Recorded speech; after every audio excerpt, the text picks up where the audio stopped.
Good evening, Canby. This is the May 28th, 2014 meeting of the Canby Planning Commission. Welcome to those on the TV. Welcome to those here in the audience. Today we have all 5 commissioners currently present, all 5 current commissioners present. The first item of business is always to allow citizen input on non-agenda items. Is there any input on citizens?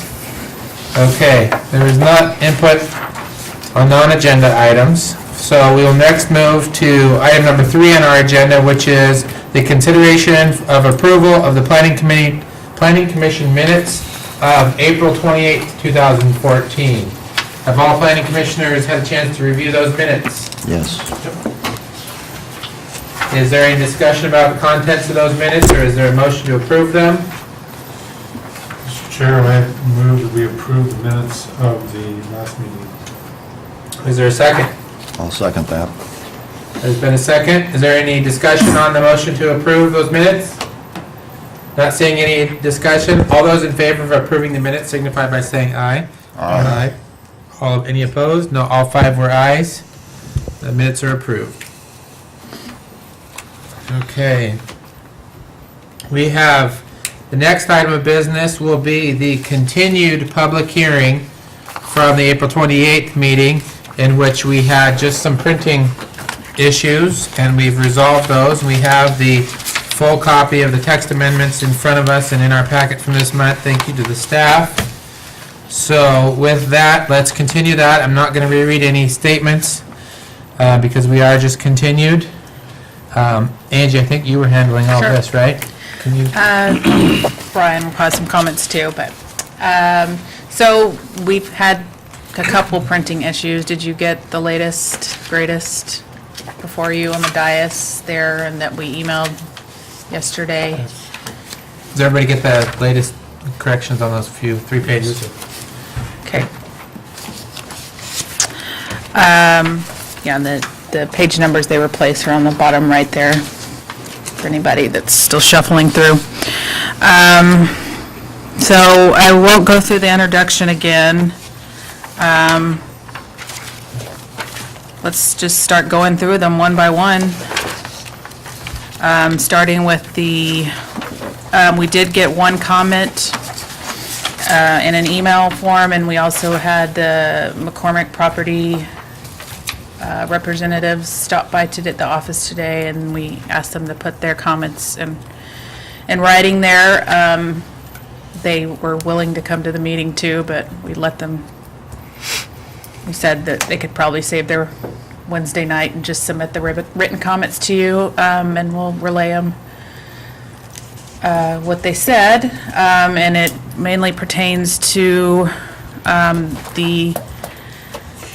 there's several places where we've, at staff request,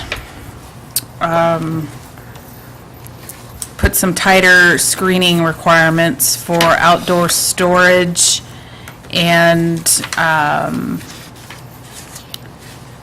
vehicle maneuvering areas, buses, loading areas. The main issue the McCormick's raised is the loading areas. Screening, it's preferable to have loading areas at the front of industrial buildings. And they have commented that, and it's something that's hard to screen completely. So, and then in our previous version, we had even said that parking should be at the side or the rear. We decided not to go there. That's pretty controversial as well, and the point of these revisions is to streamline and not put more restrictions, we felt. So, I guess it's up to you. We could just completely take that out. It is worth noting in our loading dock chapter in 1610, in the existing code, there's a statement says that loading areas should be screened from public view with landscaping, walls, or other means as approved through site and design review. So it's, the loading dock screening thing is already in there, and we did point that out in our meeting this morning, but I guess we're asking you, is this a reasonable requirement? Or should we, what do you think?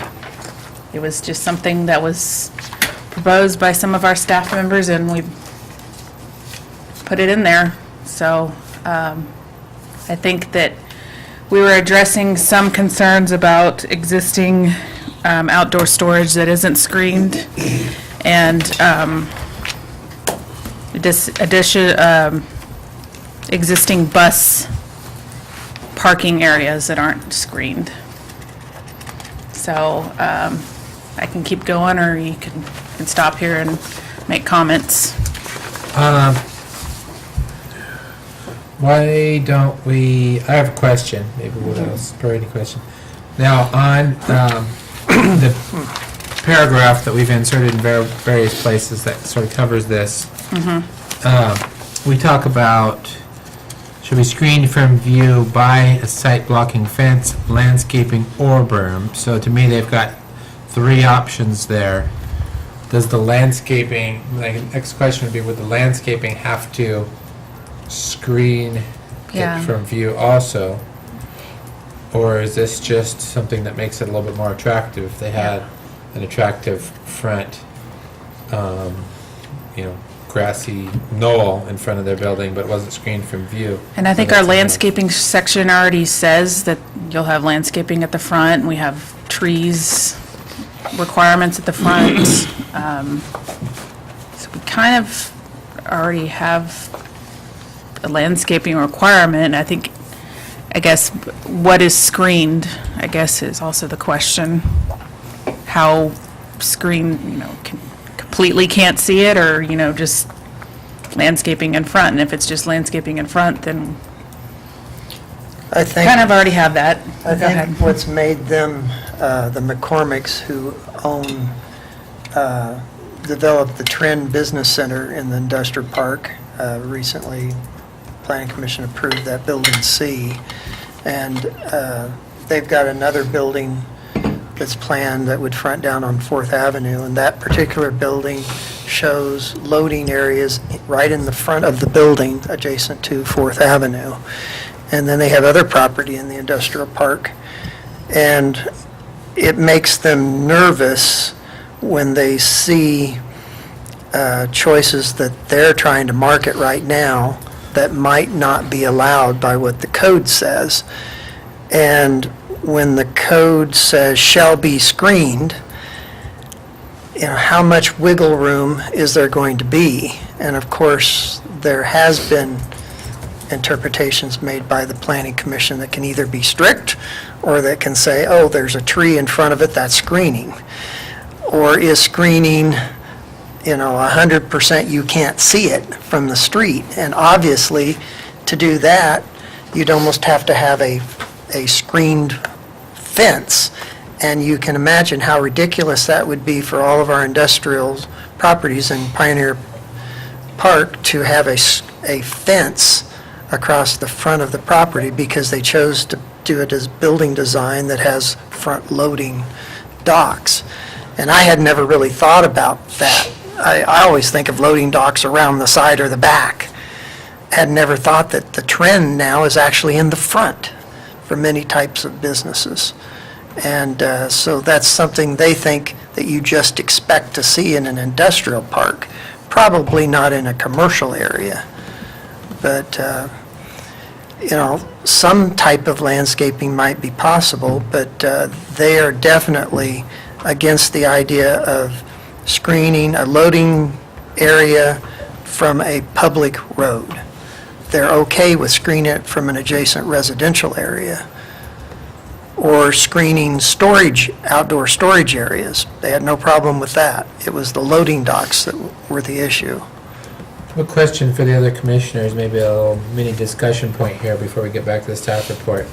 I'd be curious to know what your gentlemen's thoughts are on the topic of, to me, it all depends on the exact building, whether the building itself, all by itself with no blockage, is more attractive than a screening fence. In some buildings, by the nature of what's going on inside them, what kind of building it is very junky and would be better off if it's screened. But it can be either or, in my opinion. I don't know, what, do you guys, that's sort of one of those subjective opinion things. This is a mini 5-person poll here I'm trying to take. Do you have thoughts on that? I have thoughts on it after reading this, after receiving this in the email and reading about it, and then reading the McCormick letter. I think it makes a lot of sense what these folks are saying, and I kind of came in here before I even read this with this same views. That, I mean, my gosh, these are industrial work parks and work areas. They're not R1 residential areas we're talking about here.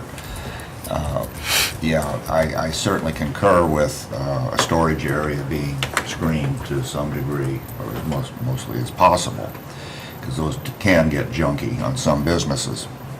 But a loading dock, I mean, that's the nature of the business. Trucks come in, trucks go out. What's unsightly about that? It's not like we're R1 area. So that's my thought on it. I lean in the same direction. I mean, it's in an industrial area. It's not, and I think the part that's getting a little messed up here is that it butts a public road or a residential zone. Well, industrial to residential, I can see where there might be a problem, but I don't know that we really have that issue. But when you throw in that public road, well, then that's everywhere. And now you're going to force them to do something that I don't know that they need to do. I think that, I agree, but I also think that if you have a strict interpretation of it, then you're restricting the types of activity that can go in the industrial park.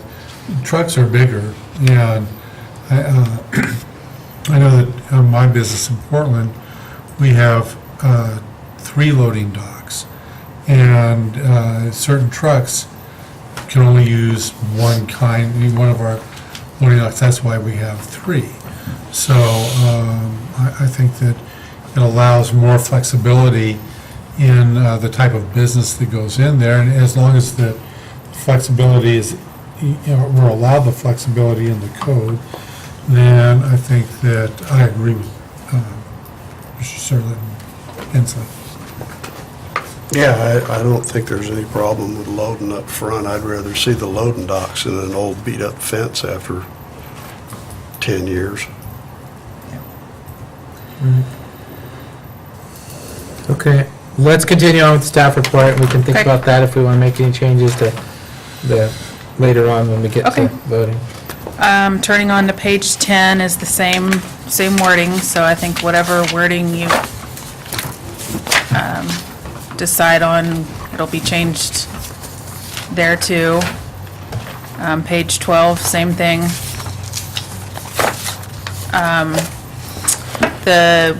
We just on page 12, we clarified that this is a conditional, not a outright permitted use, but conditional reuse review matrix. That's just clarifying what this thing is. It's already in our code. So that's what the language is there, and we just, it was a little, took me a few minutes to figure out what it was, so that's what that additional wording is. And then we added, at the very end of the matrix, a addition of a low-impact design and sustainability features category. I haven't been here since this matrix was used. And Brian, I don't think you have either, but it's for evaluating conditional uses in the M2 zone. So when you're, I guess, evaluating really heavy, if a really heavy type industrial use should have conditions placed on it or not, this is intended to help, let's see, help evaluate what kind of conditions would be put on the use, or if it should be allowed, or whatnot, so. Angie, let me pause you Yeah. for one more second too and ask a question, maybe both of you or Brian, whoever can give us some input on this. Or maybe, can you maybe educate us or tell us the industry sort of standards for the use of these matrices? You know, I've noticed, and I don't know yet whether I like it better or worse, that we use a lot of matrices instead of having the planning commission or ultimately the city council make a subjective determination of whether something is substantial or minor or minimal or that kind of thing. We tend to quantify it into a matrix and plug some numbers in and see if it adds up. Which, in some senses, what I'm getting at is removes us from what the actual approval criteria is, you know, what, we have this matrix, it doesn't tell us, in order to be deemed a minimal impact or a substantial impact, you have to have a score under this. It just says you have to have a score of this much on the matrix. And I'm curious as to the use of these matrices.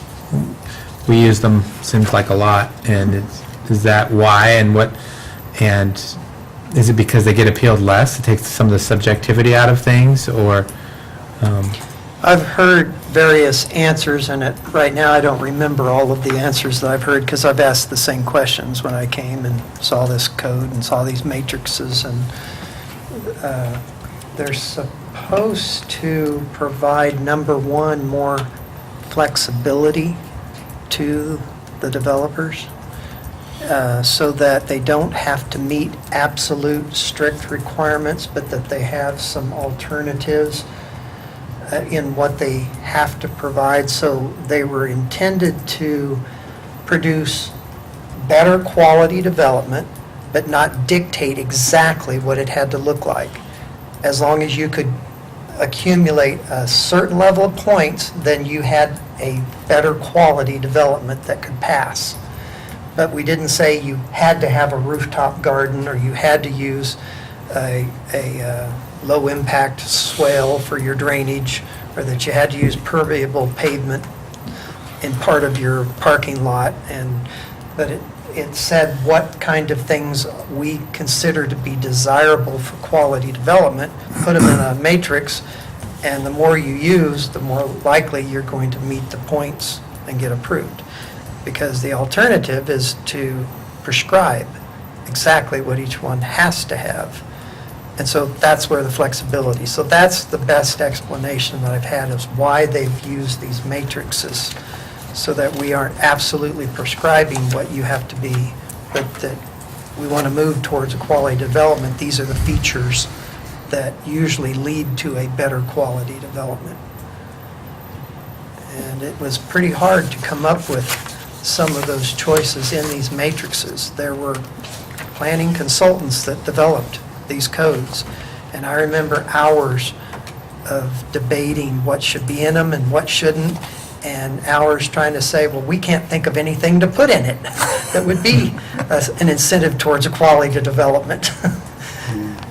And so that was even difficult at times. That was mainly when we were working on the low-impact design standards that resulted in sustainable development and protecting from stormwater and those kind of things. We were having trouble finding what were incentives kind of to give them a point if they were to do it. So that's where it really came from. Probably since we had planning consultants propose the I haven't browsed, I don't know if a lot of other cities use them off the top of my head, but I would say probably since consultants proposed them, then they probably proposed them here and probably other places, so other cities probably have them too. I don't know, do you know of any? Do we use more than others? Yeah, I don't know. I'm guessing that maybe seems like we use a lot, We but, use them quite a bit, and I have mixed feelings about them. They're very difficult for staff to evaluate. It makes me think it's difficult for the developers, yet, on the other hand, giving them flexibility is supposed to be a good thing. Okay. Well, that's a little bit of an aside. I'm sorry about that, but I was curious as to this one and brought up that topic. So Angie, would you want to continue on? with Sure. Other thoughts, unless anybody has questions on those? Page 14 is just some language cleanup, clarifying the boundary of the industrial park.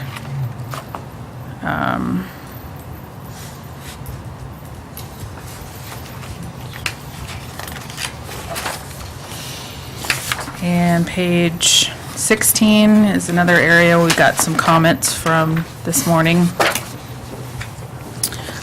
So these, I think I wasn't at the meeting, but the Planning Commission discussed these provisions, the goal of these, the existing number 1, and then the addition of 8, is to discourage warehouses that don't create a lot of jobs in the industrial park, but more manufacturing. And then it was brought to our attention, the new number 8, proposed freestanding warehouse that is not associated with an outright permitted use. If you look at our M1 and M2 permitted uses, it lists warehouse. So I think what we're aiming at is more employees. That's really covered by number 1. So, I mean, the only other thing that topic that could be considered is, warehousing could be considered a conditional use in M1 and M2, but we don't really advocate going there at this point, but, that's something, My question something else is, the commission, but as it stands, number 8 doesn't work. Yeah, right now it's a conflict since a warehouse is an outright permitted use, and so at the time that was placed there, we weren't thinking that way. Mr. Sirleaf, go ahead. my question is, in paragraph 1, less than, used to be 12, now 6 employees per developed acre. Is the planning commission police going to go in and do a head count monthly? I mean, come on, No, folks. but it happens when a new business Right. is moving into the park and we're Why don't we talking with just, them. say I'm going to move my company down here, I'm going to say I'm going to have 4 employees, but for the sake of jumping through the hoops, I tell you I'm going to have 6 employees or 12 employees. Exactly. And so, I mean, that's how we would determine it, right? We just, Yeah. yeah. it just seems, it's, I don't know how you would make it work. It's a very difficult administrative thing to do. It's not totally impossible, but if you were to really work at it, you would be turning away a lot of potential, and we found that out in the past 5 years, and to some degree have been ignoring this provision.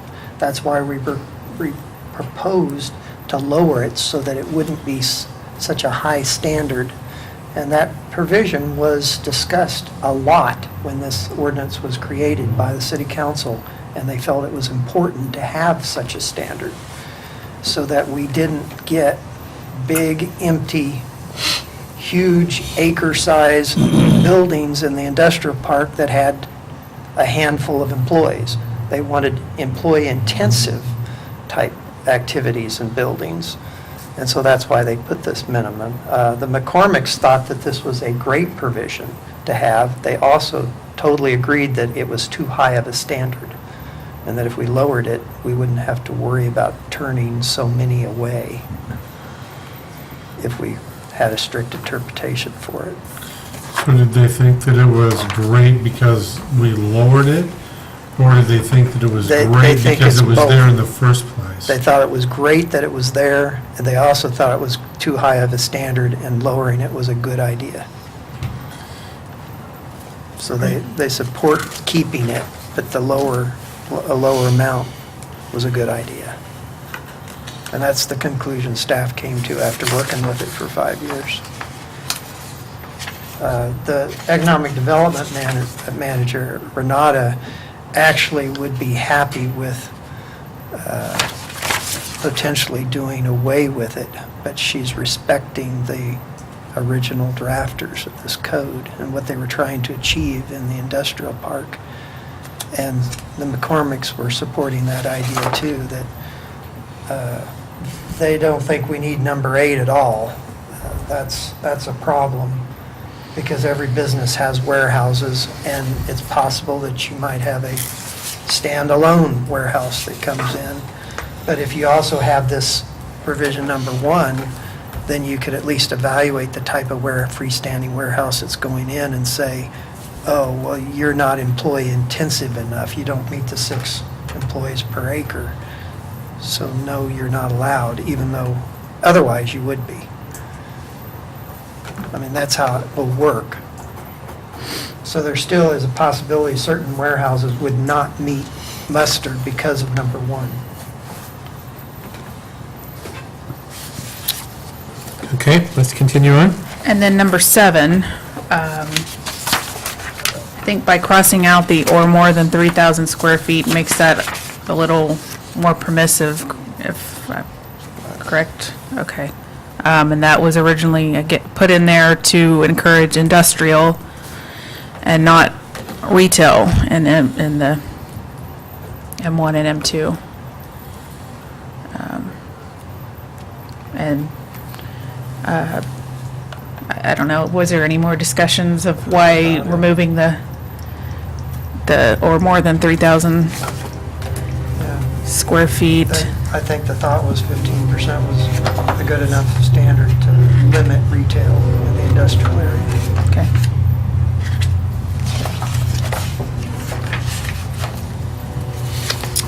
Well, not to put too fine a point on it, but if you're in an industrial area,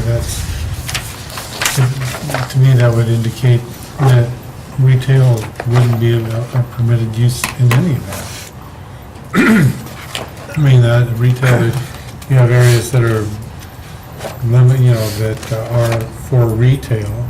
You wouldn't allow a non-retail. I can give you an example. 4 years ago, when Dragonberry produce distribution came to the industrial park, they proposed a corner of their building to be a retail outlet for their products. It was just taking up a small little area, so you think of it as an accessory use to their primary distribution center. And it had to comply with this 15% requirement, so we took the total square footage of their warehouse distribution center, and they said they were only using this much, and they were right at the limit. And so there are, again, unique type business operations that want to do various things, and we want to make sure that we're not taking valuable industrial zone land, because it's the most difficult to come by, and turning it into commercial, what would otherwise be commercial zoned areas, by having retail, exactly what you said. But there are those that want the accessory type use in the mix of their thing. That was one example that came up, and there's others out there. But if we limit it, then it's not going to be too much of a problem, but it still gives them their unique mixture of uses, even in the industrial park. Page 18. G is just language cleanup, update to reflect how we determine street right-of-way is determined by the TSP. The revisions to J are related to the proposed type 2 process.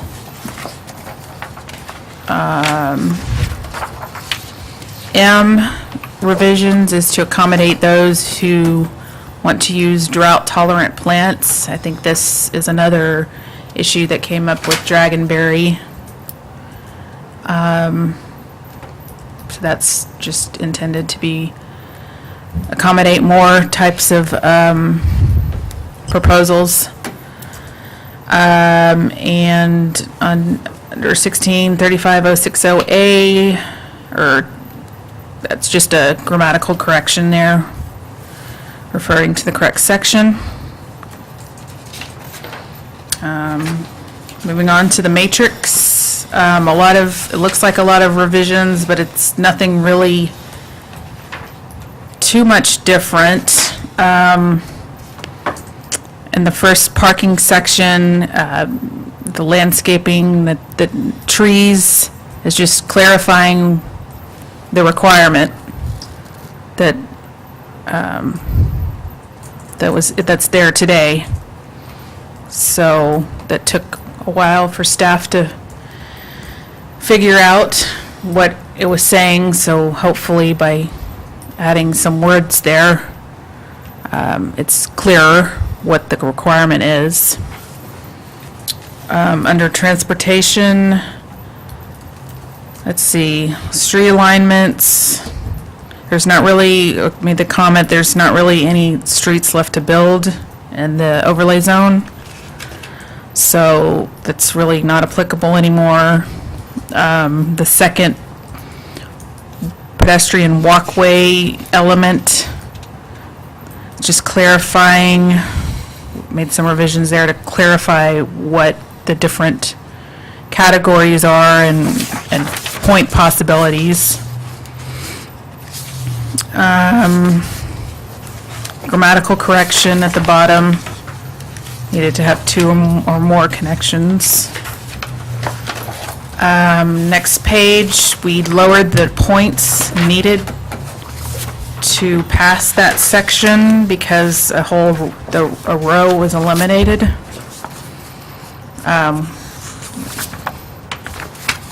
Not exactly sure how mathematically precise that is, or how these points were decided in the first place, but it seemed logical to just drop at a point. The tree retention section is not really applicable anymore because there's not really any areas left with large groves of trees.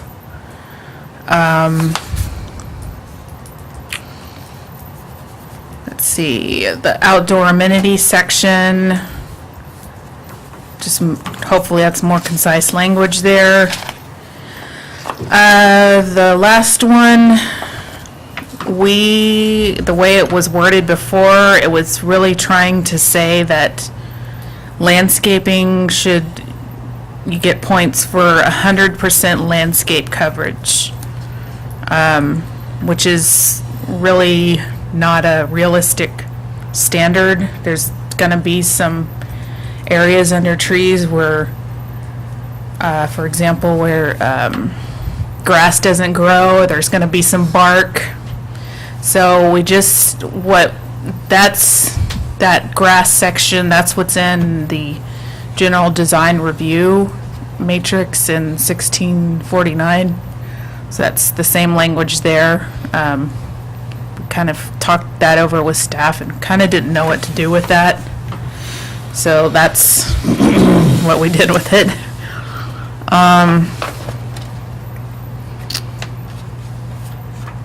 Staff discussed the building materials. We even inquired this morning with the McCormick's how they felt about, it seems the building materials has been somewhat controversial in some developments where we don't allow metal buildings. And they seem to feel that they liked that. They liked that we don't allow that and have more high-quality buildings in the industrial park, so.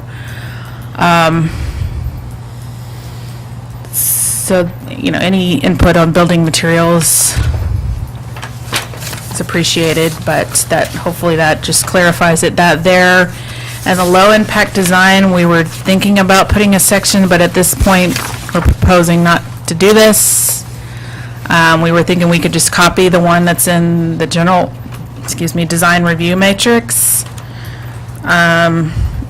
Just getting the points right and setting it up would take a lot of staff time, and we might not get it right, and that would impede development rather than help it at this point. So we're just kind of don't want to go there right now with that.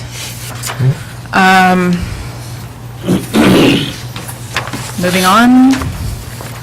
Page 24 is the language adding the type 2 process on page 24 and 25, and then some grammatical corrections and renumberings.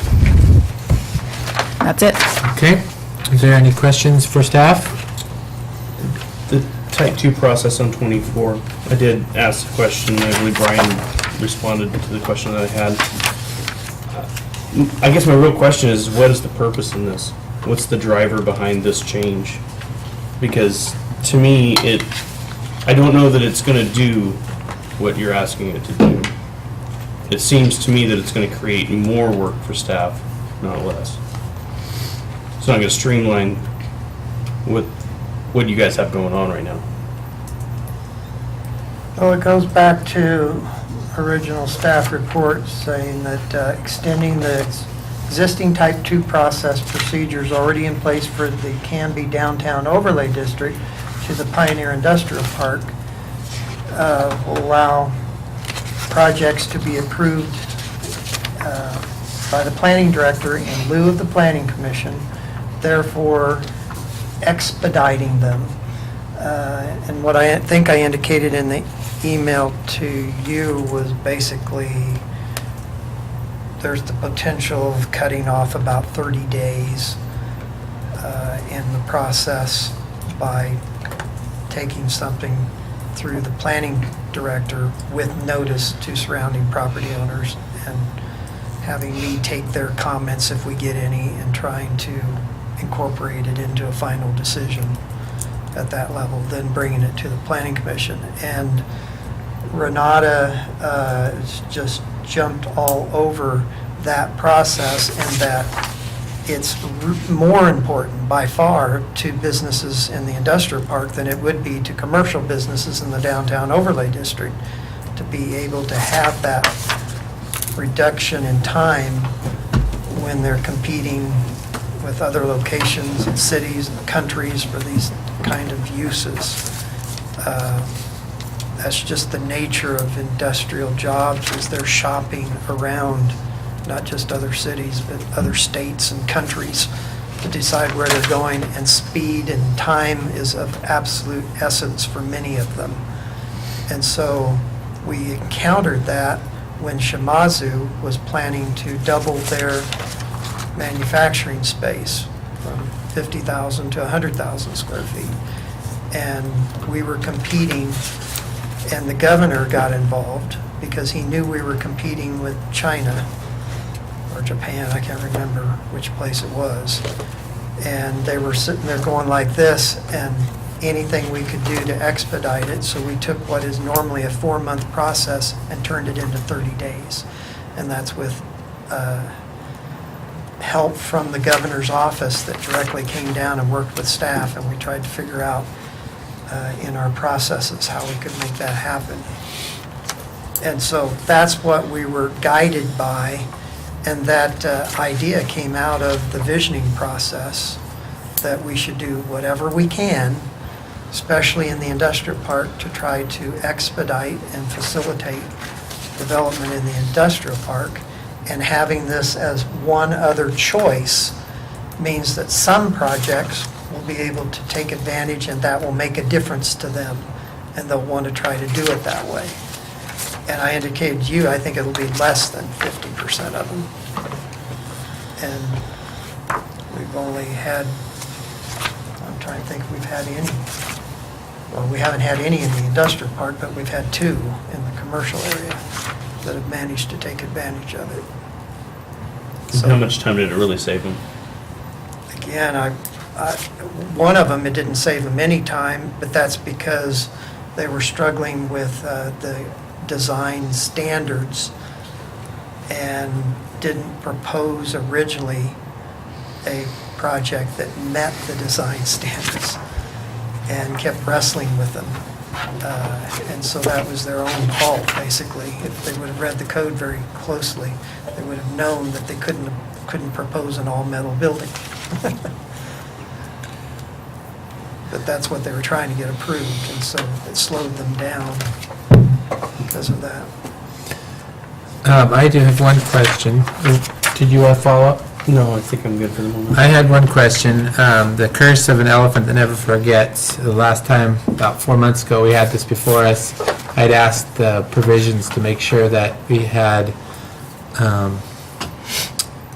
the, I guess, appropriate knowledge and make sure the code matched up for appeals of a site, type 2 site design review. If somebody wanted to appeal the planning director's decision on the site, on a type 2, I wanted to confirm that that comes to us as the planning commission.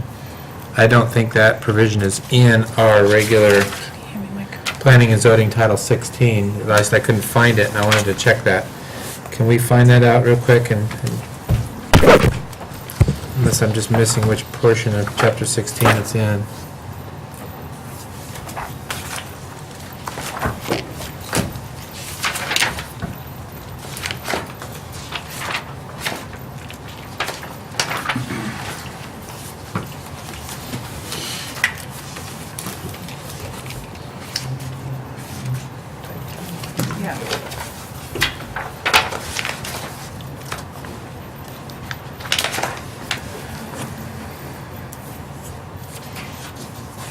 That would be chapter 1689, page 6. 6, okay, great.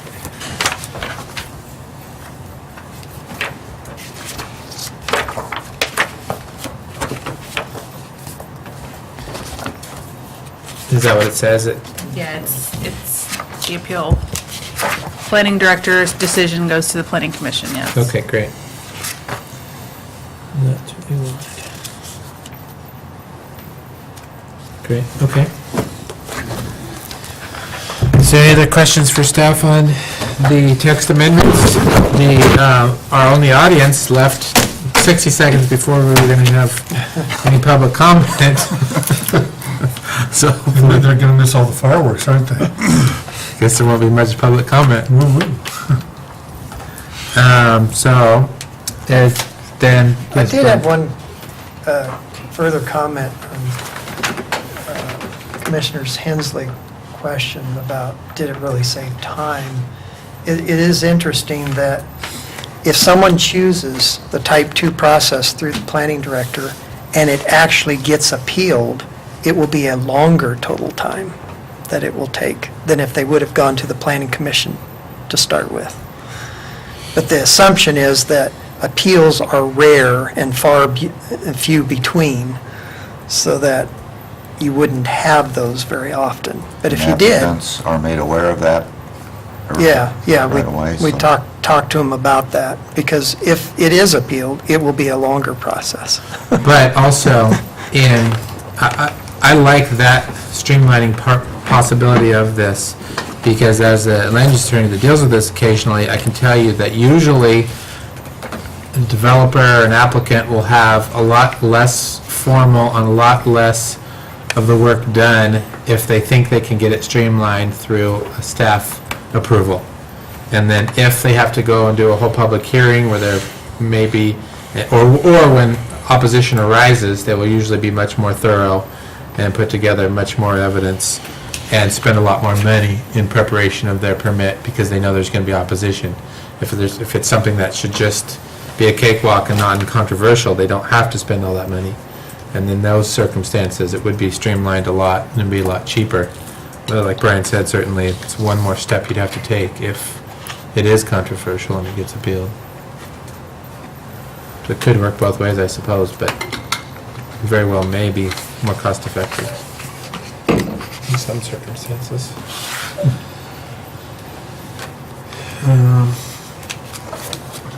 Okay. And the reason for that, when I mentioned that, is because hearings both, for instance, when somebody appeals a decision of ours to the city council, it's normally what we call de novo. They can submit new evidence, they can do anything they want to do. And so if they lose in front of us, they can bring in the nukes and go all at it and try again, bring in new evidence, bring in, new people and that kind of thing, and submit new evidence and overcome the obstacles that they may have failed on the first time. Is that what has happened with the Fred Meyer project? I have no idea, but oftentimes when something gets appealed from a planning commission level to a city council level, or same thing in counties, they will bring in a whole bunch of new evidence at the next level.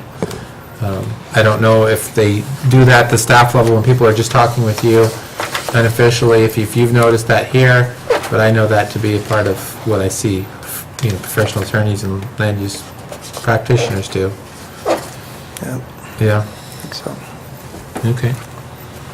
Any other comment on this? If not, let's move, let's officially move to deliberation on the text amendment. Are there any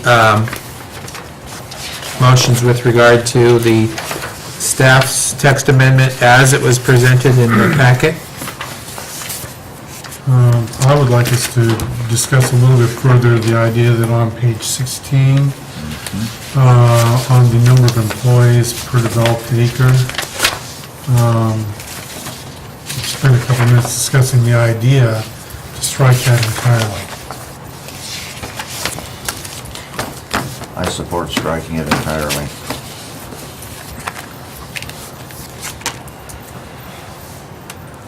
I support the intent of the increased populace of employees, but I just don't think it's workable.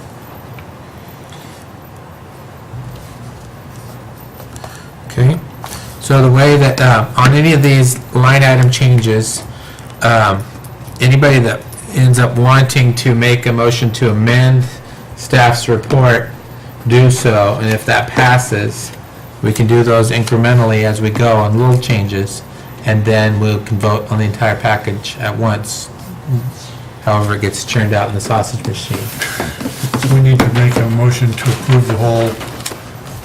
You can make changes now to the staff on a line-by-line, word-by-word change, and then at the end, we will consider the entire kit and caboodle as a package. So you need a motion to strike them. Unless somebody makes other motions to, such as to, what's the right word, to divide the question and prove them separately, but let's start that way for now. So I need to make a motion to strike number 1, Yeah. which I would like to do. I would like to make a motion that we strike the requirement for 6 employees per developed acre. Not the number 1 item on page 16. I'll second that. Okay, is there any discussion on that specific motion to strike subsection 1 on there? Not seeing any. All those that are in favor of striking subsection 1 and correcting the numbering, I suppose, to correspond with that, signify by saying aye. Aye. And I was an aye. All those opposed, there was 5 ayes. At least for now, that would be stricken. Okay. I would move to strike subsection 8 on that same page. As staff had said, that would be conflict. So I would move to strike subsection 8 in its entirety.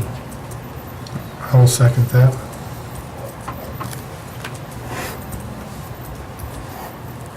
Okay, is there any discussion on that? Not seeing discussion on that. All those in favor of striking what was subsection 8 signify by saying aye. Aye. Aye. All 5 were in Favor?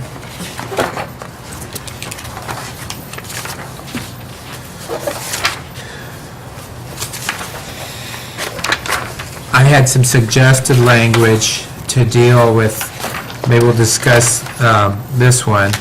I had, on the paragraph that we had inserted, that the staff had inserted multiple times, the example of it is on page 6, subsection 4. You know, I like having the screening next to residential zones for sure. Storage areas next to, if and where there's a residential area, that makes sense. One, it's a fence or a plant to keep a little bit of a buffer there.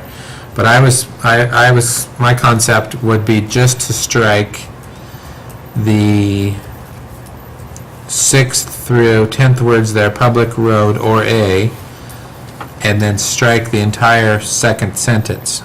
So it would then read, outside storage areas abutting a residential zone shall be screened from view by a site blocking fence, landscaping, or berm, period.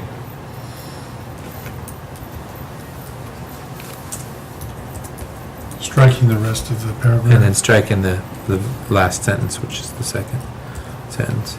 That's my concept. Anybody have any thoughts on that before I move them? No, that's some thought I have too. I mean, yes, it's true that we would then, I guess, have no formal site screening requirement from one industrial lot to another industrial lot I can think of.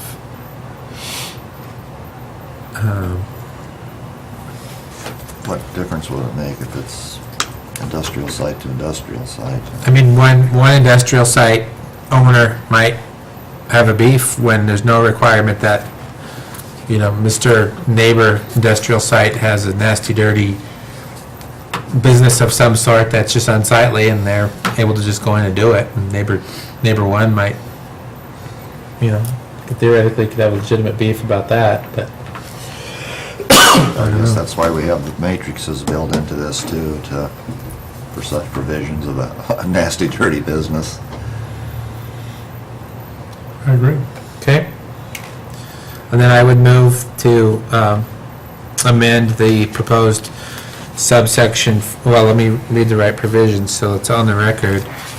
It would be 1630.030 F subsection 4, and that's on page 6 of our notes. And then the same thing on 16.32.030 D4.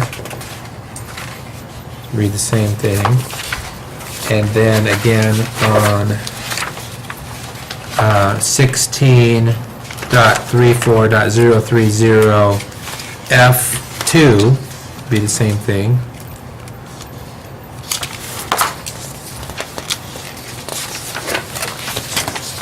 And I think that was the only spot that had that language. Is there any discussion on those, or is there a second? I second that. Okay, is there any discussion on that motion? Not seeing any discussion on that one. All of those in favor of amending that particular language in those sections of the text amendment signify by saying aye. Aye. Aye. All 5 were in favor.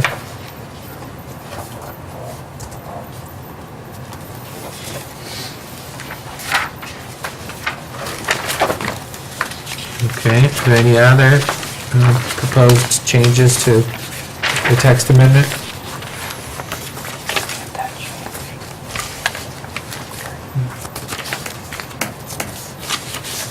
Okay. If there's not any other proposed changes to the text amendment, we would move then to, I guess, to deliberation of the text amendment as a whole. Is there any discussion as to text amendment, the text amendment as a whole?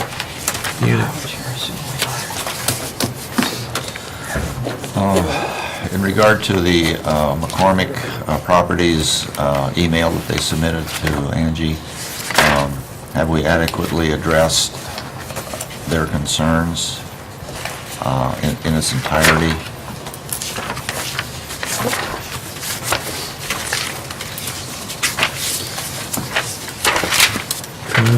No. If you look on. I think we have, I think they mislabeled chapter 1649, didn't they? Because the ban was in 1635-040 subsection 8 was the ban of the warehouse, if I'm not mistaken. You got rid of their concern on number 2 by eliminating condition 8. Same, that's it. Right. Yeah, that's a typo. Oh, okay, Yeah, She wasn't really meaning 16.49. yeah. Right, okay.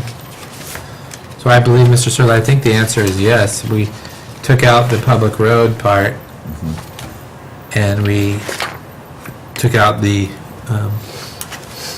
conflict between the permitted uses in M2 zones and that language that had proposed to ban freestanding warehouse. Okay, not any other discussion. And I, Mr. Chair, I would propose that we adopt a new language for file number TA 14-01, As amended? as amended. I second that. Okay, any other last discussion?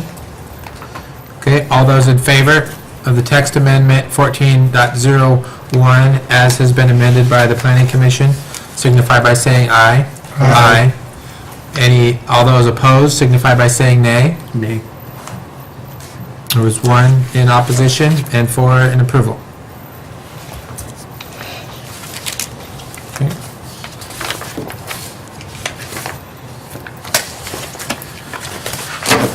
All right. Then we have a final decision to sign off on and approve. This is for the findings, the final findings for the McDonald's rebuild. Was there any objection to these findings? I have one question. What we did, here. yeah. We were going to try to get some answers from ODOT, I believe, in regard to,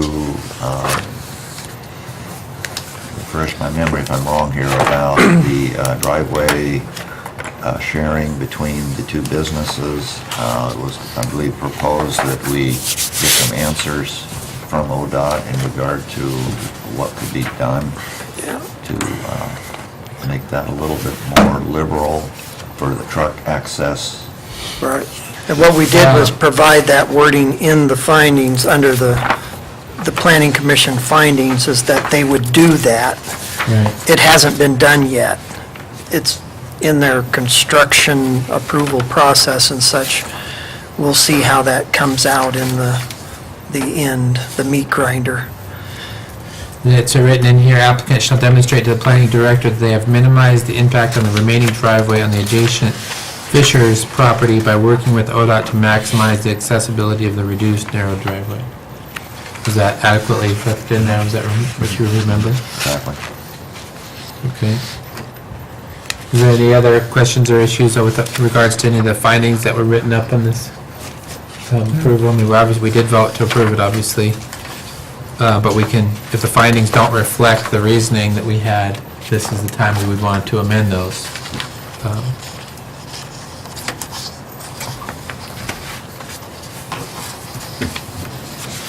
Okay. So with that, if there's no comment on our findings, all those in favor of approving and authorizing me to sign the final findings, conclusion and final order of DR 14-03 and lot line adjustment 14.02, signify by saying aye. Aye. Aye. All opposed, signify by saying nay.